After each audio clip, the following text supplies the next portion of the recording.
Howdy folks, my name's Christian and welcome to Bullish on Farming. Lunchtime, just brought out some fresh market produce for the girls from the garden.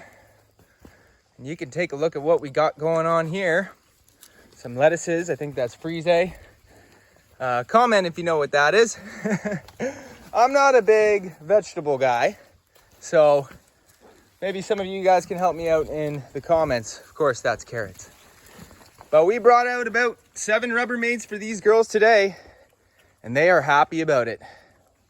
Taking a look at our pigs, we are extremely happy with this growing season. These girls are encroaching on 250 pounds, and we've already sent 3 pork. The chef that we've shipped the pork off to has gotten back to us, and he says not only is it great pork, but it's some of the best pork that he's seen. And you know, as the grower, that does feel good, but I don't say it to brag. I've just mentioned before that forest raised pork is distinctly different than conventionally raised pork. And when I was taking a look at the cuts, you could see that deep red infusing into the meat and great fat content.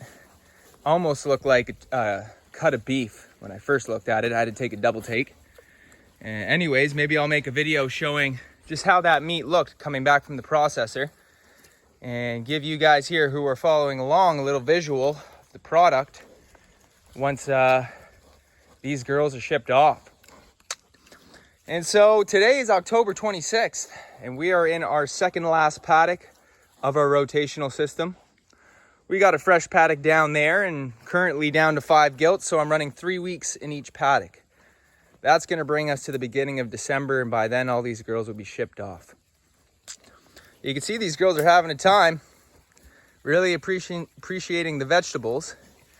And I'll probably, I'll say that it was probably the supplementation of veggies grown on this farm throughout the whole growing season that definitely contributed to the benefit of the meat. Definitely contributing to the coloring and you know, the infusing of intramuscular fat within the pork. These animals are meant to convert vegetable energy, which is essentially just, you know, vegetation grown by solar energy. And then that vegetation is converted by animals into meat energy.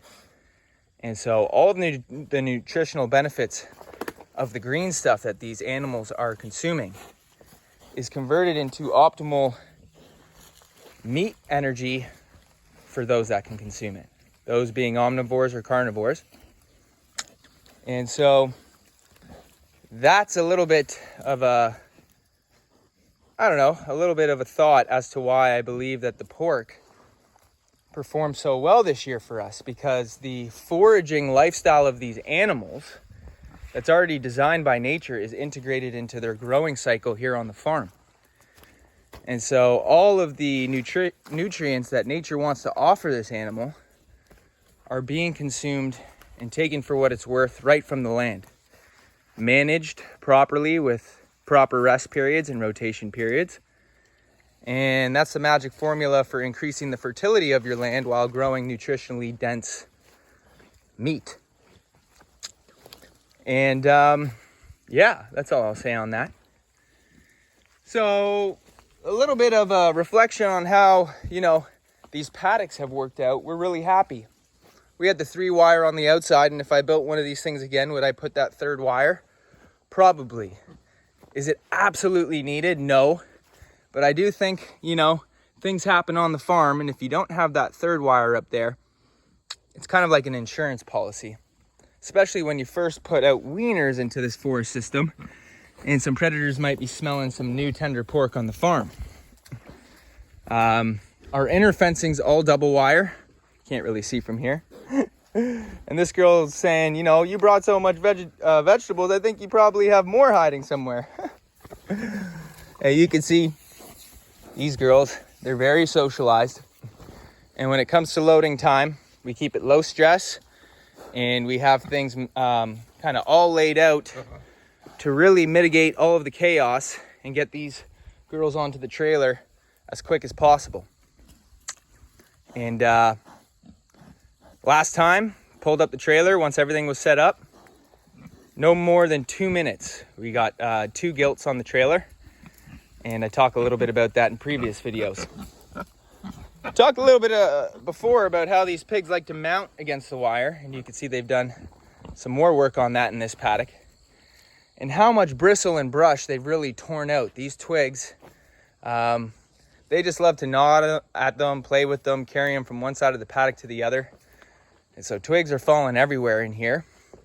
And we're clearing out some walking space and some breathing room for us working in here, but also just getting less disturbance so that we get more of that pinup tree aesthetic, which isn't so observable in here, but in previous paddocks it is.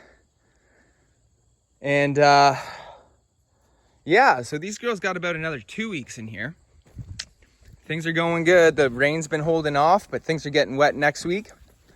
And so these girls will probably just finish up rooting a bunch of the green that's in here for the next 7 days. But we have market produce coming until the end of the month at least, and even probably a couple weeks into November. We'll see. We'll take it if we have it. Let's take a look at the previous paddock that they were in about a week and a half ago. And in here you can see it's, you know, the tree density isn't as much as in this paddock. And, you know, they've already gone for 2 laps through here. So they've had about 4 to 5 weeks in total to work on this paddock throughout the whole season. And next year when we run pigs through here, that'll be another 4 to 5 weeks of pig labor on the trees and landscape. And we're really excited about what they're doing and really happy with how they're serving this part of the farm. Before, we just had cattle running through here in the winter and it all got punched up, and it gets really mucky back here with the cattle, you can imagine. But these girls have taken up, you know, eating all the cattle manure. For those of you who don't know, that's very healthy for pigs. And we got all of this over here that has the potential to be turned into a pork forest system. So we can pretty much double what we're doing now on the other side and have a pretty little sidewalk here. And so we're excited about that. Room for growth. And yeah, so just want to give a little update on our pork and what the chef had to say and how things are looking this late into October. If you take a look at this tree right here, how the pigs have had their way with it. All a bunch of fallen woods. So having said that, folks, thanks for stopping by. God bless y'all. See you on the next one.